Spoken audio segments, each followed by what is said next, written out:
जय हिंद दोस्तों, स्वागत है आपका एक बार फिर से आईएएस पीसीएस पाथ में। तो फ्रेंड्स, आपको पता होगा हम यूपी पीसीएस की प्रीवियस ईयर की सीरीज को कंप्लीट कर रहे हैं। अभी हम 2022 के जो क्वेश्चन पेपर हैं प्रीवियस ईयर के उनको कवर कर रहे थे, जिसमें हमने टोटल 100 क्वेश्चन को कंप्लीट कर लिया है। यदि आपने उन 100 क्वेश्चनों को नहीं देखा तो आप हमारे चैनल के प्लेलिस्ट में जाके उन क्वेश्चनों को देख सकते हैं। अब इस वीडियो में हम क्वेश्चन नंबर 101 से लेकर 150 तक क्वेश्चनों को बड़े ही डिटेल के साथ और एक्सप्लेनेशन के साथ कवर करेंगे। ठीक है, इस वीडियो से पूर्व हमने 2023 के क्वेश्चन पेपर को भी बड़े ही डिटेल के साथ कवर किया है। आप चाहें तो जाकर वो वीडियो भी देख सकते हैं। तो चलिए दोस्तों, बिना किसी देरी के हम आज का सेशन आरंभ करते हैं। तो चलिए शुरू करते हैं। क्वेश्चन नंबर 101, निम्नलिखित में से कौन सा वृक्ष पर्यावरण के लिए खतरा है? तो right answer option B, eucalyptus जो होता है वह हमारे पर्यावरण के लिए बेहद खतरनाक होता है। भूमि जल के अत्यधिक दोहन के कारण जो यूकेलिप्टिस है को पर्यावरण के लिए खतरा माना जाता है, यानी कि भूमि जल का यह अत्यधिक दोहन करता है कौन? यूकेलिप्टिस। इसीलिए इसे पर्यावरण के लिए खतरा माना जाता है। इसे पारिस्थितिकीय आतंकवादी की भी संज्ञा दी जाती है। यह वृक्ष जहां पर भी उगता है वहां भूमि से बहुत अधिक मात्रा में पानी खींचता है, जिससे उस क्षेत्र में जल असंतुलन की स्थिति उत्पन्न हो जाती है। क्वेश्चन नंबर 102, ठीक है, जो हमारा क्वेश्चन नंबर 102 है, ये देखते हैं क्या कहता है। किस संविधान संशोधन के द्वारा दिल्ली को राष्ट्रीय राजधानी क्षेत्र बनाया गया? तो option A is right, 69 constitution amendment द्वारा दिल्ली को राष्ट्रीय राजधानी का क्षेत्र बनाया गया। 69वें संविधान संशोधन अधिनियम 1991 के द्वारा संघ राज्य क्षेत्र दिल्ली को विशेष दर्जा देते हुए राष्ट्रीय राजधानी क्षेत्र दिल्ली बनाया गया। इस संशोधन में दिल्ली के लिए 70 सदस्यीय विधानसभा एवं 7 सदस्यीय मंत्रिपरिषद की भी व्यवस्था की गई थी। क्वेश्चन नंबर 103, ठीक है, जलियांवाला बाग हत्याकांड का विरोध में किसने ब्रिटिश सरकार की नाइटहुड की उपाधि को लौटा दिया था? तो option B is right, Rabindranath Tagore ji ने जलियांवाला हत्याकांड जो हुआ था, बाग हत्याकांड जो हुआ, उसके विरोध में रविंद्रनाथ टैगोर जी ने नाइटहुड की उपाधि लौटा दी थी। 13 अप्रैल 1919 को जलियांवाला बाग हत्याकांड हुआ, ठीक है। और इस हत्याकांड को अंजाम किसने दिया? तो रेजिनॉल्ड, यानी कि जनरल रेजिनॉल्ड डायर द्वारा दिया गया इस हत्याकांड को अंजाम। इस हत्याकांड के विरोध में रविंद्रनाथ टैगोर ने ब्रिटिश सरकार द्वारा प्रदान की गई नाइटहुड की उपाधि को वापस लौटा दिया।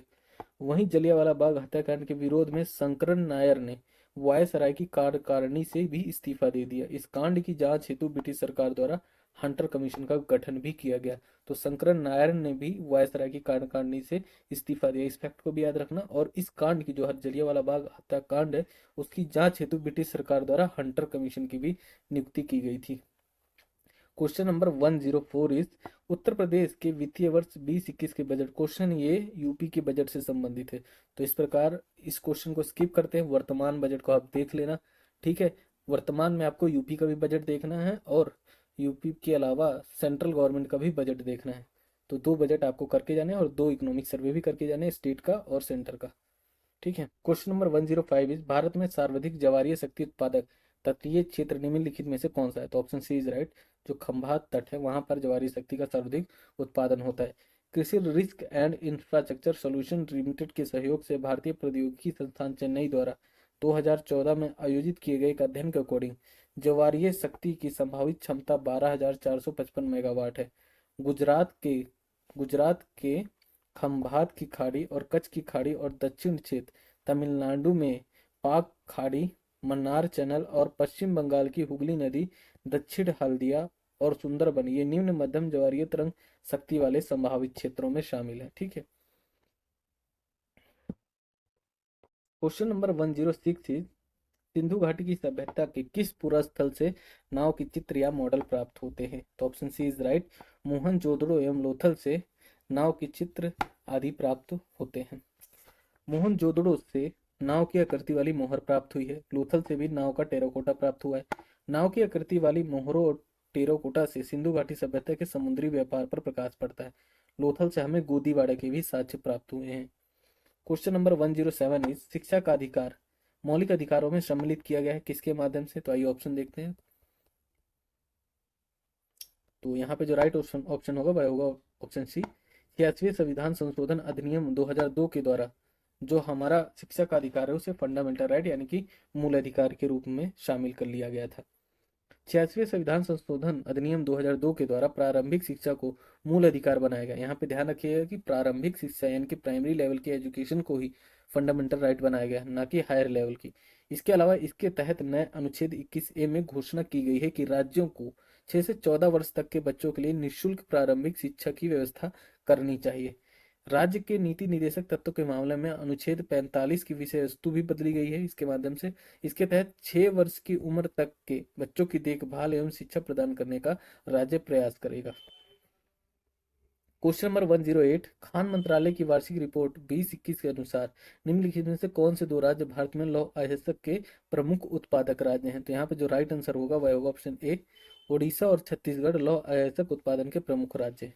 ठीक है, ओडिशा में सर्वाधिक मात्रा में लौह अयस्क का उत्पादन होता है, यानी कि लौह अयस्क के उत्पादन में जो टॉप राज्य है वह उड़ीसा है। उसके बाद सेकंड नंबर पे छत्तीसगढ़ का स्थान है, जो कि 14.11% का उत्पादन करता है। उड़ीसा की बात करें तो यह 59.64% का उत्पादन करता है। थर्ड नंबर पे कर्नाटक है, फोर्थ नंबर पे झारखंड है और बाकी अन्य हो गए। ठीक है, आपको मेन मेन स्टेट याद रखने हैं। मेजरली 3 स्टेट याद रखिए कि उड़ीसा सबसे ज्यादा उत्पादन करता है, उसके बाद छत्तीसगढ़, थर्ड नंबर पे कर्नाटक का स्थान है। क्वेश्चन नंबर 109, प्रकाश रासायनिक धुंध में सदैव होता है? Option B is right. प्रकाश रासायनिक धुंध में सदैव ओजोन उपस्थित रहती है। प्रकाश रासायनिक धुंध प्रदूषकों का एक मिश्रण होता है जिसमें नाइट्रोजन के ऑक्साइड और वाष्पशील कार्बनिक यौगिक, यानी जिसे हम VOCs भी कहते हैं, सूर्य के प्रकाश से अभिक्रिया करके एक भूरे आवरण का निर्माण शहरों के ऊपर कर देते हैं, जिसमें निम्नलिखित प्रदूषक पाए जाते हैं। आइए देखते हैं कौन कौन से प्रदूषक इसमें शामिल होते हैं। तो इसमें नाइट्रोजन ऑक्साइड, वाष्पशील कार्बनिक यौगिक, ओजोन और पैरोक्सी एसिटाइल नाइट्रेट यानी कि पैरोक्सी एसिटाइल नाइट्रेट भी शामिल होता है। प्रकाश रासायनिक धुंध का पर्यावरण और मनुष्य पर कई नकारात्मक प्रभाव पड़ते हैं। इसमें मौजूद रसायन जो आंखों में जलन पैदा करते हैं और ये नाइट्रोजन चक्र को भी प्रभावित करते हैं। किसको प्रभावित करते हैं दोस्तों? तो नाइट्रोजन चक्र को। क्वेश्चन नंबर 110, मूल्यवान IT ब्रांड के संदर्भ में निम्नलिखित में से कौन सा कथन सही है? तो यह क्वेश्चन करंट अफेयर से संबंधित है। जैसा कि आपको पता होगा हम करंट अफेयर के क्वेश्चन को नहीं कराते, तो इसे स्किप कर रहे हैं क्योंकि हर साल एग्जाम में नया करंट अफेयर पूछा जाता है। क्वेश्चन नंबर 111 इज, निम्नलिखित में से कौन सा एक सही सुमेलित नहीं है? तो ऑप्शन ए इज राइट। जो 7वीं लोकसभा का जो संबंध है वह 1982 से ना होकर अपितु 1980 है। जो 7वीं लोकसभा का जो गठन हुआ था कब हुआ? 1980 में। इसके अलावा बात करें 11वीं लोकसभा हमारी कब स्टेब्लिश हुई? तो 1996 में। 9वीं लोकसभा 1989 में और 13वीं लोकसभा का गठन 1999 में किया गया। बढ़ते हैं नेक्स्ट क्वेश्चन की ओर। क्वेश्चन नंबर 112 जो कि करंट अफेयर से संबंधित है, स्किप करते हैं। नेक्स्ट क्वेश्चन देखते हैं।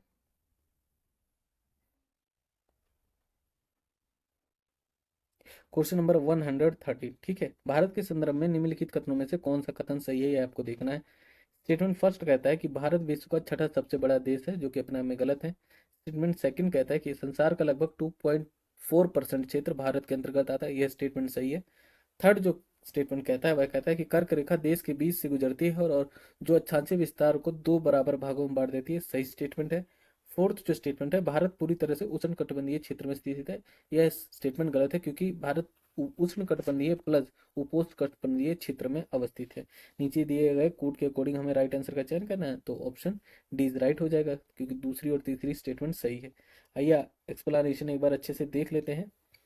तो भारत के संदर्भ में जो कथन सही है कि भारत विश्व का 7वां सबसे बड़ा देश है क्षेत्रफल के अकॉर्डिंग। ठीक है, किसके अकॉर्डिंग? क्षेत्रफल के अनुसार। और जनसंख्या के अकॉर्डिंग बात करें तो वर्तमान समय में UN की रिपोर्ट के अकॉर्डिंग जनसंख्या के मामले में भारत टॉप पे है। यहाँ पे दूसरा दे रखा है, लेकिन अगर अब पूछा जाए तो दूसरा सबसे देश ना होकर टॉप पे आ रहा है जनसंख्या में। संसार का लगभग 2.4% क्षेत्र भारत के अंतर्गत आता है। ठीक है, विश्व का 2.4% जो एरिया है वो भारत कवर करता है। कर्क रेखा जो 23.5 डिग्री उत्तरी अक्षांश रेखा कहलाती है, देश के बीच से गुजरती है और अक्षांशीय विस्तार को 2 बराबर भागों में बांट देती है। जो कर्क रेखा है वो भारत के 8 राज्यों से होकर गुजरती है, जिनमें शामिल है गुजरात, राजस्थान, मध्य प्रदेश, छत्तीसगढ़, पश्चिम बंगाल, त्रिपुरा एवं मिजोरम आदि। ठीक है, आप इन स्टेट को अच्छे से याद कर लेना क्योंकि कई बार एग्जाम में पूछा गया है। भारत पूर्णतया उत्तरी गोलार्ध में स्थित है। इसका अक्षांशीय जो विस्तार है वह 6 डिग्री 4 मिनट उत्तरी अक्षांश से लेकर 37 डिग्री 6 मिनट उत्तरी अक्षांश तक है, जबकि देशांतरीय विस्तार की हम बात करें तो 68 डिग्री 7 मिनट पूर्वी देशांतर से लेकर 97 डिग्री 25 मिनट पूर्वी देशांतर के मध्य है। इस प्रकार भारत का जो विस्तार है वह उष्ण एवं उपोष्ण दोनों कटिबंधियों में है, जैसा कि मैंने आपको पहले बता दिया है। क्वेश्चन नंबर 114, डेंगू जो बुखार है वो निम्नलिखित में से किस मच्छर के काटने से होता है? तो दोस्तों यहाँ पे जो राइट आंसर होगा वह होगा ऑप्शन बी, एडीज मच्छर के काटने से डेंगू बुखार होता है, और ऑप्शन डी भी यहाँ पे राइट है। ठीक है, एशियाई बाघ मच्छर जो होता है उससे भी डेंगू बुखार होने की संभावना रहती है। आइए एक्सप्लेनेशन देखते हैं। ये देखिए बी डी दोनों सही हैं, लेकिन आयोग ने इसका आंसर केवल बी को माना है, यानी कि एडीज मच्छर को ही माना है। डेंगू जो बुखार है एक प्रकार का विषाणु जनित बुखार है, यानी कि वायरस के कारण यह बुखार होता है, जो कि एडीज प्रजाति के संक्रमित मच्छरों के काटने से मनुष्यों में फैलता है। यह मुख्यतः एडीज की दो प्रजातियां, एक है एडीज एजिप्टियाई और दूसरी है एजिड एल्बोपिक्टस के मच्छरों द्वारा होता है। एडीज एल्बोपिक्टस को एशियाई बाघ मच्छर के नाम से भी हम जानते हैं, जो फोर्थ ऑप्शन में था ना, एशियाई बाघ मच्छर, इसको हम साइंटिफिक रूप से एडीज एल्बोपिक्टस भी कहते हैं। ठीक है, डब्ल्यूएचओ के अनुसार यानी कि विश्व स्वास्थ्य संगठन के अकॉर्डिंग डेंगू जो है मुख्यतः एडीज एजिप्टी द्वारा ही फैलता है, इसलिए आयोग ने इसका आंसर केवल बी को सही माना है, एडीज को। ठीक है, एशियाई बाघ मच्छर यानी कि एडीज एल्बोपिक्टल इसके लिए कम जिम्मेदार है, ज्यादा जिम्मेदार कौन है? तो एडीज एजिप्टी वाला मच्छर। ठीक है, यह मच्छर चिकुनगुनिया, येलो फीवर और जीका वायरस के भी वाहक है। डेंगू बुखार होने पर रक्त में उपस्थित प्लेटलेट्स की मात्रा घटने लगती है। ओके, क्वेश्चन नंबर 115, दो सूचियां दी गई हैं। ठीक है, सूचियों को यहाँ पे सुमेलित करना है। पहली सूची में कुछ देवताओं का वर्णन है और दूसरी सूची में इन देवताओं से संबंधित पहचान का वर्णन है। शिव की बात की जाए तो शिव के हाथ में क्या होता है? तो त्रिशूल होता है। विष्णु के हाथ की बात की जाए तो इनके हाथ में चक्र होता है। गणेश जी के हाथ में आपको रस्सी या फंदा दिख जाएगा। वहीं सरस्वती जी के हाथ में वीणा देखने को मिल जाती है। तो इस प्रकार जो हमारा राइट आंसर होगा वह होगा ऑप्शन हमारा ए राइट हो जाएगा। ये देखिए यहाँ पे एक बार, शिव के हाथ में त्रिशूल, विष्णु के हाथ में चक्र, गणेश जी के हाथ में रस्सी या फंदा और सरस्वती जी के हाथ में वीणा। नेक्स्ट क्वेश्चन देखते हैं। क्वेश्चन नंबर 116, निर्धनता को एक सामाजिक समस्या माना गया है, जो कि लंदन में निर्धनता पर किए गए एक शोध सर्वेक्षण का परिणाम है। इस शोध के शोधार्थी कौन थे यह देखना है, तो इसका राइट आंसर होगा ऑप्शन ए, चार्ल्स बूथ ने इस शोध, जो चार्ल्स बूथ हैं वह इस शोध के शोधार्थी थे। निर्धनता को एक सामाजिक समस्या माना गया है, जो कि लंदन में निर्धनता पर किए गए एक शोध सर्वेक्षण का परिणाम है। इस शोध के शोधार्थी थे Charles booth. Question number 117, Dudhwa राष्ट्रीय उद्यान उत्तर प्रदेश के निम्नलिखित में से किस जनपद में स्थित है? तो option B is right, Lakhimpur Kheri जो डिस्ट्रिक्ट है वहां पर दुधवा नेशनल पार्क अवस्थित है। ये देखिए दुधवा जो नेशनल पार्क है वो उत्तर प्रदेश के लखीमपुर खीरी जनपद में अवस्थित है, जिसका क्षेत्रफल कितना है? तो लगभग 811 वर्ग किलोमीटर। इसे वर्ष 1977 में नेशनल पार्क घोषित किया गया था। इस राष्ट्रीय उद्यान यानी कि नेशनल पार्क को 1988 में प्रोजेक्ट टाइगर के अंतर्गत टाइगर रिजर्व भी घोषित किया गया था। क्वेश्चन नंबर 118, शनि ग्रह के वायुमंडल में निम्नलिखित में से कौन सी गैस सबसे अधिक मात्रा में पाई जाती है? तो option C is right, methane इसमें सर्वाधिक मात्रा में पाई जाती है इन चारों ऑप्शन के मुकाबले। शनि ग्रह के वायुमंडल में हाइड्रोजन, हीलियम, मीथेन और अमोनिया गैसें मुख्य रूप से पाई जाती है। शनि ग्रह का जो वायुमंडल है अधिकांशतः हाइड्रोजन गैस से निर्मित है। इसके बाद हीलियम की सर्वाधिक मात्रा पाई जाती है। मीथेन और अमोनिया की बहुत ही अल्प मात्रा पाई जाती है यहाँ पर। ठीक है, लेकिन ऑप्शन में ये अन्य गैसें नहीं है, मीथेन है, तो इसलिए यहाँ पे जो राइट आंसर होगा वह होगा केवल methane. Question number 119, Lata Mangeshkar ji के संबंध में क्वेश्चन आया था। इस टाइम लता मंगेशकर की डेथ हुई थी, इसलिए यूपीपीसीएस ने क्वेश्चन पूछ लिया था। ठीक है, तो यह क्वेश्चन करंट अफेयर से संबंधित था, तो इसे स्किप करते हैं, बढ़ते हैं नेक्स्ट क्वेश्चन की ओर। क्वेश्चन नंबर 120, उत्तर प्रदेश दिवस की स्थिति को मनाया जाता है? तो ऑप्शन सी इज राइट, 24 जनवरी को प्रत्येक वर्ष उत्तर प्रदेश दिवस मनाया जाता है। उत्तर प्रदेश सरकार द्वारा प्रति वर्ष 24 जनवरी को उत्तर प्रदेश दिवस मनाया जाता है। 24 जनवरी को इसलिए चुना गया क्योंकि वर्ष 1950 में इसी दिन तत्कालीन संयुक्त प्रांत यानी कि यूनाइटेड प्रोविंस का नाम बदलकर उत्तर प्रदेश किया गया था।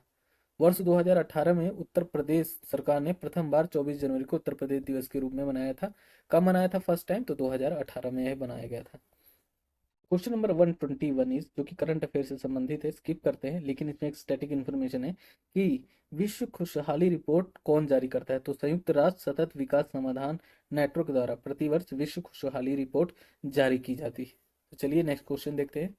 क्वेश्चन नंबर 122, ठीक है, निम्नलिखित युग्मों में से कौन सा एक सही सुमेलित नहीं है। ठीक है, एक तरफ मात्रा यानी कि क्वांटिटी का वर्णन है और दूसरी तरफ उनकी उन मात्राओं से संबंधित एसआई मात्रक का वर्णन दिया हुआ है। तो यहाँ पे जो राइट आंसर होगा ऑप्शन डी, क्योंकि रेडियो एक्टिव पदार्थ की जो सक्रियता है उसका एसआई मात्रक क्यूरी नहीं है। इसके अलावा बात करें दबाव या दाब की, प्रेशर की, तो उसका एसआई मात्रक पास्कल है। लेंस की क्षमता की बात करें तो इसका एसआई मात्रक डायप्टर है। हीट या उष्मा की हम बात करें तो इसका एसआई मात्रक जूल है। तो जो रेडियो एक्टिव पदार्थ की सक्रियता है इसे हम बेकुरल के माध्यम से नापते हैं, उष्मा को मापते हैं जूल के माध्यम से। लेंस की क्षमता का एसआई मात्रक डायप्टर है। दाब का जो एसआई मात्रक है, दाब का जो हमारा एसआई मात्रक है क्या है, पास्कल है। क्वेश्चन नंबर 123 इज, नीचे दो कथन दिए गए, एक को अभिकथन कहा गया, दूसरे को कारण कहा गया। आइए यहाँ पे अभिकथन और कारण देखते हैं कि क्या कहा गया है। अभिकथन में कहा गया है दोस्तों कि विश्व में चिली जो है तांबे का प्रमुख उत्पादक है। इसके अलावा कारण में कहा गया है कि उत्तरी चिली का एडी क्षेत्र पोर्फेरी पोर्फेरी जो है वो तांबा के विशालतम निक्षेप से संपन्न है। तो यहाँ पे दोनों ही स्टेटमेंट सही है और एक दूसरे जो कारण है वह अभिकथन की सही व्याख्या भी करता है। तो यहाँ पे जो राइट आंसर होगा वह होगा ऑप्शन ए। ठीक है, विश्व खनिज उत्पादन, ठीक है, 2016 से 20 के अकॉर्डिंग 5.73 मिलियन टन के उत्पादन के साथ चिली जो है तांबे का प्रमुख उत्पादक रहा है। उत्तरी चिली का एंडीज क्षेत्र पोर्फेरी जो है तांबा के विशालतम निक्षेप से संपन्न है। इस प्रकार दोनों ही स्टेटमेंट यहाँ पे सही हो जाएगा। ठीक है, लेकिन जो हमारा संघ लोक सेवा आयोग के अकॉर्डिंग आंसर होगा, यानी कि यूपीएससी के अकॉर्डिंग सेम क्वेश्चन है, लेकिन उसने जो सही आंसर माना था यहाँ पे ऑप्शन सी को माना था कि दोनों ही स्टेटमेंट सही है, परंतु जो कारण है वह कथन की सही व्याख्या नहीं करता। लेकिन यूपीएससी ने ऐसा आंसर माना, हमें तो यूपीपीसीएस का एग्जाम देना है, तो यूपीपीसीएस के अकॉर्डिंग यहाँ पे दोनों ही स्टेटमेंट सही है और कारण अभिकथन की सही व्याख्या भी करता है। Question number 124 is, Hindustan Samajwadi प्रजातंत्र के संघ के संस्थापक कौन थे। तो यहाँ पे जो राइट आंसर होगा option A is Yatindranath, Ajay Ghosh और फणींद्रनाथ घोष हिंदुस्तान समाजवादी प्रजातंत्र संघ के संस्थापक थे। सितंबर जो 1928 में दिल्ली के फिरोज शाह कोटला मैदान में आयोजित एक सभा में भगत सिंह और उनके पंजाब समूह, जिसमें संयुक्त प्रांत से सचिन सन्याल के भाई यतीन्द्रनाथ, अजय घोष और बिहार के फणींद्र घोष ने मिलकर हिंदुस्तान समाजवादी प्रजातंत्र संघ की स्थापना की थी। कब की थी, तो 1928 में।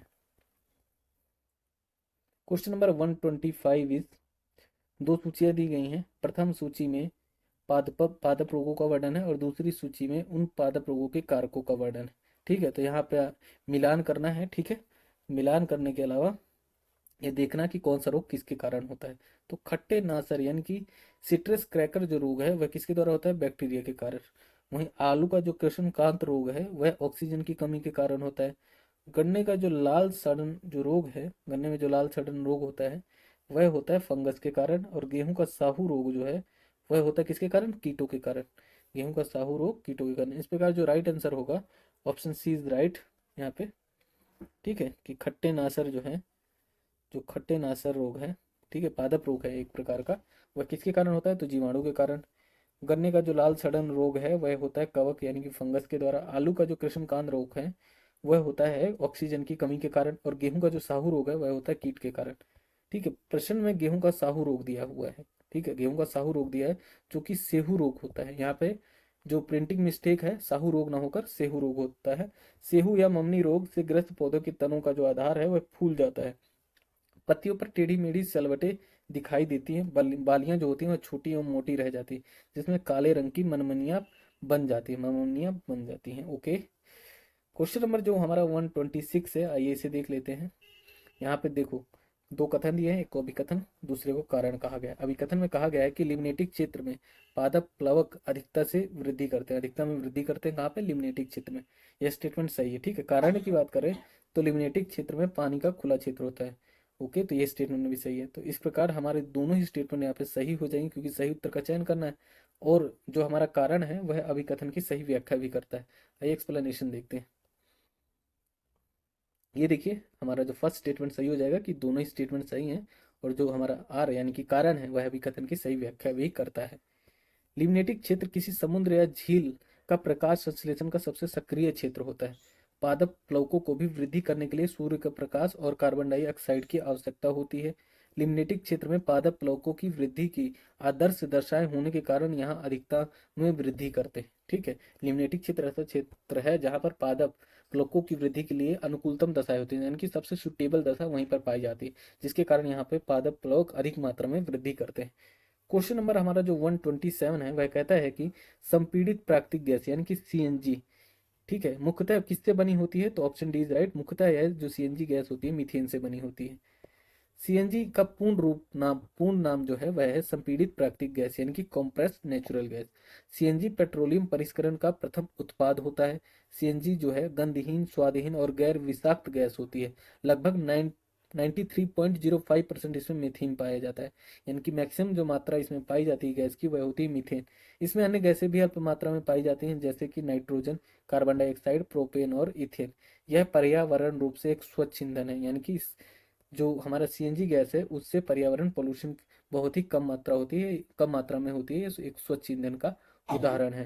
क्वेश्चन नंबर 128 इज मार्च 2022 में पीटोरिको में आयोजित miss world. Question number A जो 128 है वह करंट अफेयर से संबंधित है, स्किप करते हैं, बढ़ते हैं नेक्स्ट क्वेश्चन की ओर। क्वेश्चन नंबर 129, यहाँ पे सूची 1 को सूची 2 से सुमेलित करना है। तो दो सूचियां दी हुई हैं, एक तरफ योजनाओं का वर्णन है, सूची 1 में योजनाओं का वर्णन है, वहीं सूची 2 की हम बात करें तो उसमें योजनाओं के वर्षों का वर्णन है। तो राष्ट्रीय ग्रामीण स्वास्थ्य मिशन के सामने 1995 दे रखा है। इसके अलावा जो राष्ट्रीय सामाजिक सहायता कार्यक्रम है उसके सामने 2005 दे रखा है। स्वर्ण जयंती ग्राम स्वयं रोजगार योजना के सामने 2001 दे रखा है। और संपूर्ण ग्रामीण रोजगार योजना के सामने यहाँ पे दे रखा है कितना? 1999 दे रखा है। तो यहाँ पे जो राइट आंसर होगा ऑप्शन बी होगा। ठीक है, क्योंकि जो राष्ट्रीय ग्रामीण स्वास्थ्य मिशन है इसकी शुरुआत 2005 में हुई थी, वहीं राष्ट्रीय सामाजिक सहायता कार्यक्रम की शुरुआत 1995 में की गई। स्वर्ण जयंती ग्राम स्वयं रोजगार योजना की शुरुआत 1999 में की गई और संपूर्ण ग्रामीण रोजगार योजना की शुरुआत 2001 में की गई। इस फैक्ट को अच्छे से याद कर लेना, क्योंकि यूपीपीसीएस में योजनाओं से संबंधित क्वेश्चन पूछे जाते हैं। क्वेश्चन नंबर 130, निम्नलिखित में से कौन सा एक सही सुमेलित नहीं है? तो यहाँ पे कुछ एल्यूमिनियम संयंत्र दे रखे हैं एक तरफ और दूसरी तरफ उनकी लोकेशन दे रखे हैं। तो यहाँ पे बताना है कि कौन सा सही सुमेलित नहीं है। तो यहाँ पे जो राइट आंसर होगा वह होगा ऑप्शन डी। ठीक है, बात करें मद्रास एल्यूमिनियम कंपनी लिमिटेड की, जिसे हम मालको भी कहते हैं, वह चेन्नई में अवस्थित न होकर सलेम में अवस्थित है, यानी कि तमिलनाडु में ही अवस्थित है, लेकिन चेन्नई में स्थित नहीं, अपितु सलेम में, सलेम डिस्ट्रिक्ट में। इसके अलावा बात करें इंडियन एल्यूमिनियम कंपनी लिमिटेड यानी कि इंडाल की, तो यह हीराकुंड में अवस्थित है। ठीक है, भारत एल्यूमिनियम कंपनी लिमिटेड यानी कि बाल्को, बाल्को कहाँ स्थित है? कोरबा, कोरबा कहाँ है? छत्तीसगढ़ में। इसके अलावा हम देखें हिंदुस्तान एल्यूमिनियम कॉरपोरेशन लिमिटेड यानी कि हिंडाल्को कहाँ अवस्थित है? रेणुकूट, रेणुकूट कहाँ है? तो यूपी में। आइए देखते हैं आगे, एक्सप्लेनेशन देख लेते हैं। ये देखिए ऑप्शन डी इज राइट।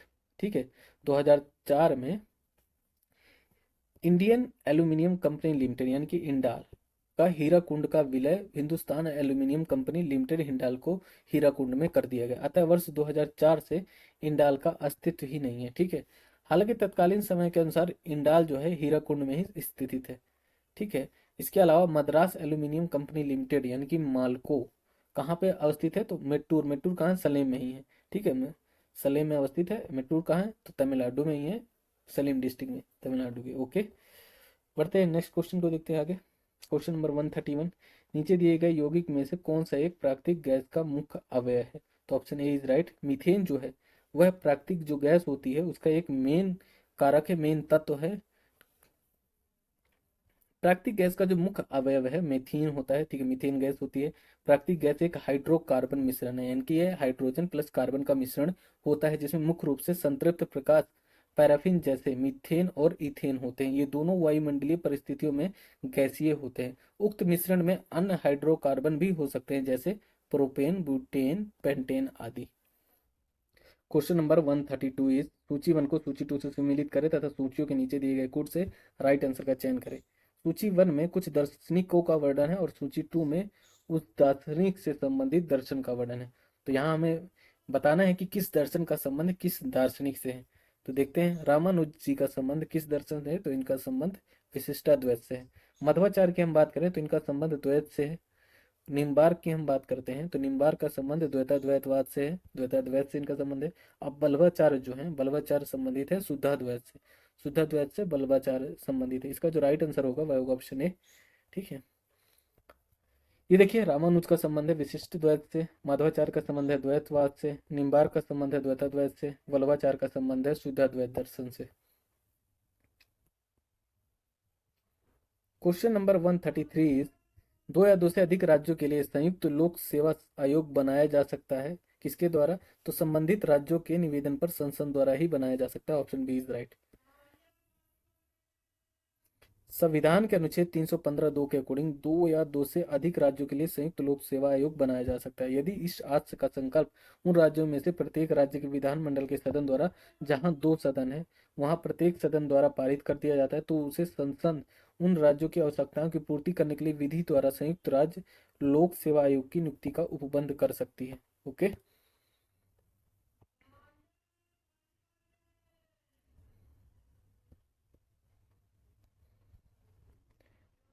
बढ़ते हैं नेक्स्ट क्वेश्चन की ओर। क्वेश्चन नंबर 134 इज, जो कि करंट अफेयर से संबंधित है, स्किप करते हैं, बढ़ते हैं नेक्स्ट क्वेश्चन की ओर। क्वेश्चन नंबर हमारा जो 135 है वह कहता है कि निम्नलिखित में से किसने भारत के राष्ट्रपति का पद ग्रहण करने से पूर्व उपराष्ट्रपति के पद पर कार्य नहीं किया। कहने का तात्पर्य है कि यहाँ पे कौन सा वह व्यक्ति है जिसने राष्ट्रपति पद ग्रहण करने से पहले उपराष्ट्रपति के पद पर कार्य नहीं किया। तो option B is right.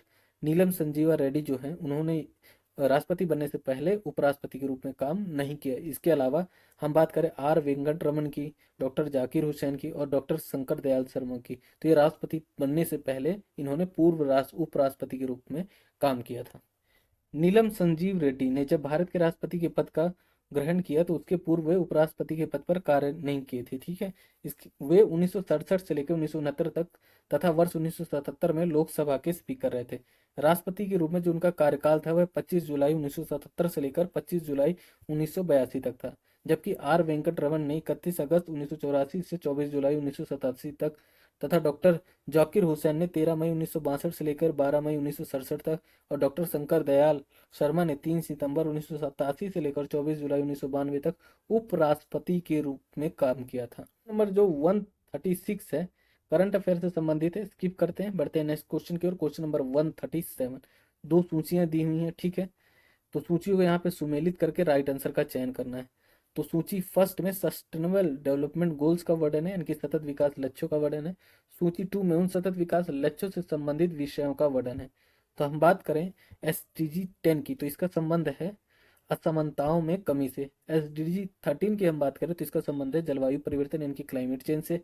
SDG जो 14 है इसका संबंध है जल के नीचे जीवन से, और SDG हमारा जो 15 है इसका संबंध है भूमि पर जीवन यानी कि लाइफ ऑन लैंड से। इस प्रकार जो राइट आंसर हो जाएगा वह हो जाएगा हमारा कौन सा?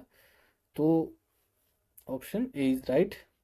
ये देखिए SDG 10 का संबंध है असमानताओं से कमी, SDG 13 का संबंध है जलवायु परिवर्तन से, SDG 14 का संबंध है जल के नीचे जीवन से, SDG 15 का संबंध है भूमि पर जीवन से। इस प्रकार दोस्तों आपको जो SDG गोल्स है, मैंने पहले ही बताया कि एग्जाम में बहुत बार पूछा जाता है सस्टेनेबल डेवलपमेंट गोल्स से संबंधित क्वेश्चन, तो आप इस टॉपिक को अच्छे से कर जाना क्योंकि प्रत्येक वर्ष आपको किसी ना किसी रूप में 4 या 5 क्वेश्चन मिल जाएंगे इस टॉपिक से। बढ़ते हैं हम नेक्स्ट क्वेश्चन की ओर। क्वेश्चन नंबर 131, सूची 1 को सूची 2 से सुमेलित करना है तथा सूचियों के नीचे दिए गए कोड से राइट आंसर का चयन करना है। सूची 1 में दोस्तों समाचार पत्र पत्रिकाओं का वर्णन है। ठीक है, और सूची 2 में उनके प्रकाशन के स्थान का वर्णन है। तो यहाँ पे जो राइट आंसर होगा वह होगा ऑप्शन बी। ठीक है, ऐसा इसलिए क्योंकि जो स्वदेश पत्रिका थी हमारी तो वह कहाँ से प्रकाशित होती थी? तो गोरखपुर से होती थी। इसके अलावा बात करें भारत बंधु की, तो भारत बंधु प्रकाशित होती थी हाथरस से। सत्यवादी जो पत्रिका है वह संपादित होती थी कहाँ से प्रकाशन होता था इसका? आगरा से। शक्ति जो पत्रिका है इसका जो प्रकाशन है किया जाता था अल्मोड़ा से। ये देखिए स्वदेश जो समाचार पत्रिका है गोरखपुर से प्रकाशन होता था, भारत बंधु का प्रकाशन हाथरस से होता था, सत्यवादी का पत्र जो है सत्यवादी जो पत्र है उसका प्रकाशन आगरा से होता था, वहीं शक्ति जो पत्रिका थी उसका प्रकाशन अल्मोड़ा से होता था। क्वेश्चन नंबर 139 इज, LBS एक वित्तीय समावेशन के लिए भारत सरकार द्वारा उठाए गए आर्थिक उपायों में से एक है। इस परिप्रेक्ष्य में LBS क्या है? Option B is right. Lead banking scheme इसका फुल फॉर्म होगा। यानी कि अग्रणी बैंक योजना। वर्ष 1969 में अग्रणी बैंक योजना यानी कि lead banking scheme reserve bank of India द्वारा प्रारंभ की गई थी। यह योजना वित्तीय समावेशन के लिए भारत सरकार द्वारा उठाए गए आर्थिक उपायों में से एक था। इसके लिए उस बैंक को अग्रणी बैंक की जिम्मेदारी दी जाती थी जिसका एक विशेष जिले में ग्रामीण क्षेत्रों में शाखाओं का अपेक्षाकृत वृहत नेटवर्क हो और पर्याप्त वित्तीय एवं श्रमशक्ति संसाधन उपलब्ध हो। क्वेश्चन नंबर 140 निम्नलिखित में से कौन सा एक देश स्थल रुद्ध है यानी कि लैंड लॉक्ड है? तो option A is right. Bolivia जो है वह लैंड लॉक कंट्री है।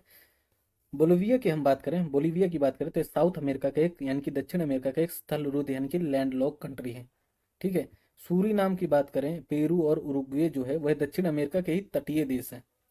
दक्षिण अमेरिका में जो पराग्वे है वह भी स्थल रुद्ध देश है। इस प्रकार जो साउथ अमेरिका जो हमारा महाद्वीप है वहां पर केवल दो देश ही ऐसे हैं जो लैंड लॉक्ड है, जिनमें से एक है बोलिविया और दूसरा है पराग्वे। इसके अलावा जो सभी देश है वह किसी न किसी प्रकार से समुद्री तट से जुड़े हुए हैं। क्वेश्चन नंबर जो हमारा 141 है वह कहता है कि भारत में संसद के द्वारा panchayat extension to schedule areas कानून कब पारित किया गया? तो ऑप्शन बी इज राइट, 1996 में यह पारित किया गया था।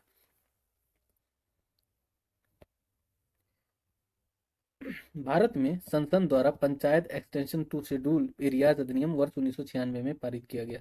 इस अधिनियम द्वारा संविधान के भाग 9 के पंचायतों से जुड़े प्रावधानों को जरूरी संशोधन के साथ अनुसूचित क्षेत्रों में विस्तारित करने का लक्ष्य तय किया गया है। 1995 में भूरिया समिति की रिपोर्ट पर संसद ने इस अधिनियम को 10 राज्यों, जिनमें शामिल हैं कौन कौन से राज्य? तो इसमें शामिल है आंध्र प्रदेश, छत्तीसगढ़, गुजरात, हिमाचल प्रदेश, झारखंड, मध्य प्रदेश, महाराष्ट्र, उड़ीसा, राजस्थान, तेलंगाना में अनुसूचित क्षेत्रों में लागू किया था। क्वेश्चन नंबर हमारा जो 142 है वह कहता है कि किस मुगल शासक ने बनारस के संस्कृत और हिंदी के महान विद्वान कविंद्र आचार्य सरस्वती को राजकीय संरक्षण प्रदान किया? तो option D is right, Shahjahan द्वारा जो विद्वान है कविंद्र आचार्य सरस्वती उनको राजकीय संरक्षण प्रदान किया गया। बढ़ते हैं नेक्स्ट क्वेश्चन क्या और question number 143 is Keibul Lamjao National Park यानी कि जो केबुल लामजाओ राष्ट्रीय उद्यान है निम्नलिखित में से किस झील में अवस्थित है? तो यह ऑप्शन डी इज राइट होगा क्योंकि लोकटक लेक में अवस्थित है। केबुल लामजो नेशनल पार्क जो है मणिपुर राज्य में अवस्थित है। ठीक है। यह पार्क लोकतक झील के दक्षिण पश्चिम भाग में स्थित है। यह उद्यान संगाई हिरण के लिए फेमस है। संगाई हिरण को नृत्य वाली हिरण यानी कि डांसिंग डियर के नाम से भी जानते हैं। केबुल लामजाओ नेशनल उद्यान विश्व का अकेला एक तैरता उद्यान है। विश्व का अकेला तैरता नेशनल पार्क की हम बात करें तो वह केवल केबुल केबुल लामजाओ नेशनल पार्क है जो कि कहाँ है? मणिपुर में। ठीक है। और ये फेमस किसके लिए? संगाई हिरण के लिए। एक बार हम क्वेश्चन नंबर 142 के भी एक्सप्लेनेशन को डिटेल से कर लेते हैं जो हमने नहीं किया। तो बनारस के जो संस्कृत और हिंदी के महान कवि महान विद्वान थे उनका नाम क्या था? कविंद्र आचार्य सरस्वती। किसको इनको संरक्षण दिया गया? तो शाहजहां द्वारा इनको संरक्षण दिया गया और राजकीय संरक्षण मिला इन्हें। ठीक है। बनारस तथा इलाहाबाद की तीर्थ यात्रा की समाप्ति के लिए इन्होंने मुगल बादशाह शाहजहां के सामने बनारस के पंडितों का नेतृत्व भी किया था। कविंद्र कल्पलता में इन्होंने शाहजहां के यश का वर्णन भी किया।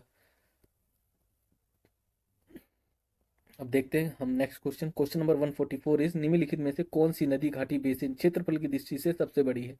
तो यहाँ पे राइट आंसर होगा ऑप्शन सी, महानदी जो है वह क्षेत्रफल की दृष्टि से सबसे बड़ी नदी घाटी बेसिन है इन चारों नदियों की तुलना में। ठीक है। इन तीन नदियां जो एक्स्ट्रा दे रखी है उनकी तुलना में जो महानदी है उसका बेसिन सबसे बड़ा है। राष्ट्रीय जल आयोग के अकॉर्डिंग महानदी का जो अपवाह क्षेत्र है वह कितना है? तो 1,41,600 वर्ग किलोमीटर। महानदी का जो उद्गम है वह फरसिया गांव रायपुर जिला छत्तीसगढ़ से होता है। छत्तीसगढ़, उड़ीसा, झारखंड, मध्य प्रदेश और महाराष्ट्र राज्य में इसका विस्तार है यानी कि 5 राज्यों में महानदी का विस्तार है। कावेरी नदी की बात करें तो इसका अपवाह क्षेत्र कितना है? तो 87,900 वर्ग किलोमीटर है। नर्मदा नदी का जो अपवाह क्षेत्र है वह है 98,796 वर्ग किलोमीटर। ताप्ती नदी के अपवाह क्षेत्र की बात करें तो यह सबसे छोटा है, 65,145 वर्ग किलोमीटर। क्वेश्चन नंबर 145 इज निम्नलिखित में से कौन सा एक बांध उत्तर प्रदेश में स्थित नहीं है? तो यहाँ पे जो राइट आंसर होगा वह होगा ऑप्शन डी, जो बदुआ जो बांध है वह उत्तर प्रदेश में नहीं है। इसके अलावा बात करें हम अहरोरा बांध की, अडवा बांध की और बघेलखंड बांध की, सभी उत्तर प्रदेश में स्थित है। आइए एक्सप्लेनेशन देखते हैं। ये देखिए जो अहरोरा बांध है वह कहाँ है? मिर्जापुर में है। ठीक है। अडवा बांध की बात करें तो यह भी मिर्जापुर में है। बघेलखंड हम बांध की बात करें तो बघेलखंड जो बांध है बलरामपुर में अवस्थित है। ये तीनों जो बांध है उत्तर प्रदेश के भाग है। ठीक है, बदुआ हम बांध की बात करें तो बदुआ बांध जो स्थित है बांका में है। बांका कहाँ है? तो बिहार का एक जिला है। Question number 146 is Jyotiba Phule से संबंधित थे। Option C is right. Jyotiba जो फुले हैं वह संबंधित थे किससे? जाति विरोधी आंदोलन से संबंधित थे। ज्योतिबा फुले जो है महाराष्ट्र में एक समाज सुधारक थे। इनका संबंध जाति विरोधी आंदोलन से। इन्होंने सत्यशोधक समाज की स्थापना भी की थी और 1873 में पुणे महाराष्ट्र में इन्होंने सत्यशोधक समाज की स्थापना की। इनकी एक पुस्तक प्रसिद्ध थी जिसका नाम है गुलामगिरी। क्वेश्चन नंबर 147 इज पृथ्वी का जो वायुमंडल है निम्नलिखित में से मुख्यतः किसके द्वारा तप्त होता है? तो ऑप्शन डी इज राइट। दीर्घ तरंग स्थलीय विकिरण द्वारा जो पृथ्वी का एनवायरमेंट है वह गर्म होता है। ठीक है, पृथ्वी के वायुमंडल के गर्म और ठंडा होने के अनेक तरीके हैं। प्रवेशी सौर विकिरण से गर्म होने के बाद पृथ्वी सतह के निकट स्थित वायुमंडलीय परतों में दीर्घ तरंगों के रूप में ताप का संचरण करती है। पृथ्वी के संपर्क में आने वाली वायु धीरे धीरे गर्म होती है और निचली परतों के संपर्क में आने वाली वायुमंडल की ऊपरी परतें भी गर्म हो जाती है। तो कहने का तात्पर्य है कि हमारा जो एनवायरनमेंट है वह मुख्यतः सौर की जो शॉर्ट वेव लेंथ होती है, जो सौर की जो किरणें होती हैं वो शॉर्ट वेव लेंथ होती हैं। ठीक है, उनके द्वारा गर्म नहीं होता, अल्प मात्रा में इनके द्वारा गर्म होता है। लेकिन जो हमारा एनवायरनमेंट है, जब वो सूर्य की किरणें पृथ्वी पर पड़ती है तो पृथ्वी से रिवर्स में जो तरंगे निकलती है ना गर्म होकर, वो उनका जो वेवलेंथ होता है वो दीर्घ वेव लॉन्ग वेव लेंथ होता है उनका। लॉन्ग क्या होती हैं वो? एक बार आपको यहाँ दिखा दूं मैं, लॉन्ग वेव टेरेस्ट्रियल रेडिएशन वाली होती हैं। तो ये जो है हमारे एनवायरनमेंट को क्रॉस करके जा नहीं पाती वापस। तो जिस इसी कारण इन जो लॉन्ग वेव टेरेस्ट्रियल जो रेडिएशन वाली जो किरणें हैं इन्हीं के द्वारा हमारा एनवायरनमेंट गर्म हो जाता है। क्वेश्चन नंबर 148 इज, ठीक है, जो कि करंट अफेयर से संबंधित है, स्किप करते हैं। हालांकि आप ये जान लीजिए कि जो 22-23 में केंद्रीय विश्वविद्यालय में स्नातक प्रवेश के लिए एकल खिड़की की प्रवेश परीक्षा का नाम क्या था? तो आपको पता ही होगा, इसका नाम CUT था। आजकल चाहे ग्रेजुएशन में एडमिशन लेना हो या फिर आपको PG में एडमिशन लेना हो, आपको सभी को एंट्रेंस एग्जाम देना पड़ता है। इसका नाम था CUT। अगर ग्रेजुएशन वाला देना है तो CUET, UG नाम होता है उसका, अंडर ग्रेजुएट। और अगर बात की जाए CUET PG की तो उसका नाम होता है, PG का मतलब पोस्ट ग्रेजुएट होता है। और इसका आयोजन कराया जाता है किसके द्वारा? NTA द्वारा, यानी कि राष्ट्रीय परीक्षा एजेंसी द्वारा। क्वेश्चन नंबर 149 इस सूची 1 को सूची 2 से सम्मिलित करना है और सूचियों को सम्मिलित करके राइट आंसर का चयन करना है। तो आइए सूचियों को देख लेते हैं। देखिए, सूची फर्स्ट में कुछ ट्रेड यूनियन का वर्णन है। ठीक है, सूची 2 में वो ट्रेड यूनियन, जो ट्रेड यूनियन का वर्णन दे रखा है सूची 1 में, वह किस दल से संबंधित था? तो उन दलों का वर्णन दे रखा है। तो हम बात करें भारतीय मजदूर संघ की, तो भारतीय मजदूर संघ का जो संबंध है वह किससे है? तो भारतीय जनता पार्टी से। ठीक है, अब बात करें हम Indian national trade union Congress की, तो इसका संबंध है हमारे किससे? तो भारतीय राष्ट्रीय कांग्रेस यानी कि INC से संबंधित है, इंडियन नेशनल कांग्रेस से। बात करें यूनाइटेड ट्रेड यूनियन कांग्रेस की, तो इसका संबंध है कम्युनिस्ट पार्टी ऑफ इंडिया मार्क्सवादी से। इसके अलावा all India trade union Congress का संबंध है किससे? तो party communist party of India से, मार्क्सवादी वाली पार्टी नहीं है। ठीक है, तो all India trade union Congress का संबंध किससे? तो कम्युनिस्ट पार्टी ऑफ इंडिया से। ये देखिए, जो भारतीय मजदूर संघ है इसका संबंध है भारतीय जनता पार्टी से। Indian national trade union Congress 1947, इसका संबंध किससे है? तो भारतीय राष्ट्रीय कांग्रेस से। यूनाइटेड ट्रेड यूनियन कांग्रेस 1949 का संबंध किससे है? तो कम्युनिस्ट पार्टी ऑफ इंडिया मार्क्सवादी से। ठीक है, लास्ट में हम बात करते हैं कि all India trade union Congress 1920 का संबंध किससे है? तो कम्युनिस्ट पार्टी ऑफ इंडिया से। ठीक है, क्वेश्चन नंबर 150 जो हमारा कह रहा है वह कहता है कि किस देश में प्राकृतिक आर्सेनिक प्रदूषित जल मिलता है? तो राइट आंसर हो जाएगा यहाँ पे ऑप्शन बी, बांग्लादेश में आर्सेनिक प्रदूषित जल मिलता है। भारत में भी ये पाया जाता है। जो प्राकृतिक रूप से आर्सेनिक प्रदूषित भूमिगत जल बहुत देशों में मिलता है। ठीक है, जिसमें शामिल देश हैं कौन कौन से? बांग्लादेश है, चिली है, अर्जेंटीना है, भारत है, मैक्सिको है, संयुक्त राज्य अमेरिका भी है। आर्सेनिक के मनुष्य के अंदर प्रवेश करने के कई अन्य माध्यम भी है। यह मछली, कीट, दुग्ध उत्पाद आदि के माध्यम से खाद्य श्रृंखला में प्रवेश करके हमारे स्वास्थ्य को प्रभावित करता है। भारत में पश्चिम बंगाल, झारखंड, बिहार, उत्तर प्रदेश, असम, मणिपुर, छत्तीसगढ़ जो राज्य हैं वह आर्सेनिक दूषण से सबसे प्रभावित राज्य हैं। तो दोस्तों यहाँ पर हमारे टोटल UPPCS 2022 के 150 क्वेश्चन कंप्लीट हो गए। ठीक है, तो यहाँ पे हमारा 2022 का जो प्रीवियस ईयर का क्वेश्चन पेपर है खत्म होता है। अब आने वाले वीडियो में हम 2021 के जो प्रीवियस ईयर का क्वेश्चन है उसका डिटेल एनालाइज करेंगे। तब तक आप ये वीडियो देखते रहिए। वीडियो समझ ना आए तो आप वीडियो को दोबारा देख सकते हैं, ठीक है। यदि फिर भी कहीं डाउट आपको आता है तो आप हमें कमेंट कर सकते हैं, हम उसका रिप्लाई अवश्य देंगे। इसके अलावा यदि आपको वीडियो हमारी पसंद आती है तो वीडियो को लाइक, चैनल को सब्सक्राइब और अपने दोस्तों के साथ शेयर जरूर करें। तो मिलते हैं नेक्स्ट वीडियो में, तब तक अपना ख्याल रखें, सुरक्षित रहे, धन्यवाद।